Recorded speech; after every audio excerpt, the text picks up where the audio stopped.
মাইয়া মানুষ মনে কইরা আমার দিকে নজর দিলে মাঝখানে কিন্তু পর্দা।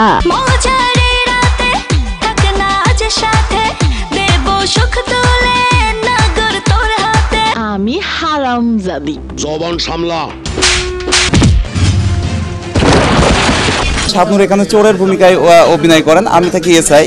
তো এক পর্যায়ে আমাদের এই মুভিতে মানে আছে কমেডিটাই বেশি, কমেডি, অ্যাকশন, ড্রামা সবকিছুই আছে। আরে বেটা, আমি তার বুলডোজার না যে আইন বেআইনের সব বাধা ভাঙে আমি চলে যাবো।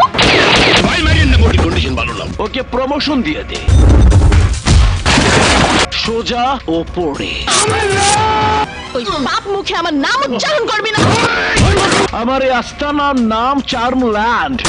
মুভিটিতে আসলে এখনকার যত ভিলেন হিরো আছে, হিরো সবাই আছেন, এবং যেমন নিশা ভাই, ডন ভাই, তারপর শিবা সুন্দরী, ইলিয়াস কুবরা, কাবিলা সবাই আছেন।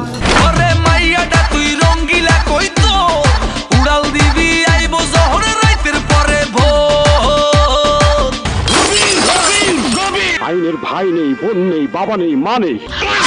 কোন বন পশুদের অত্যাচারে আইনের কাছে ভাইয়া বলে আর্তনাদ করে ওঠে না।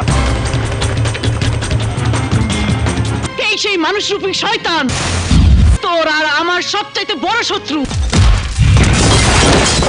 ছবিটি মুক্তি পাচ্ছে 12ই জানুয়ারি। নেক্সট যে শুক্রবার, এই শুক্রবারে আমাদের ছবি আমরা বেছে বেছে বড় বড় হলে দিচ্ছি। আমরা ছোট কোনো হলে আপাতত দিচ্ছি না। আমরা 70টা হলে মুভিটি মুক্তি দিচ্ছি। শহরের লুটতরাজ, খুন, জখম, দাঙ্গা হাঙ্গামা ছড়িয়ে দিয়ে তার দায়ও তোমার ঘাড়ে চাপানোর প্ল্যান করেছে।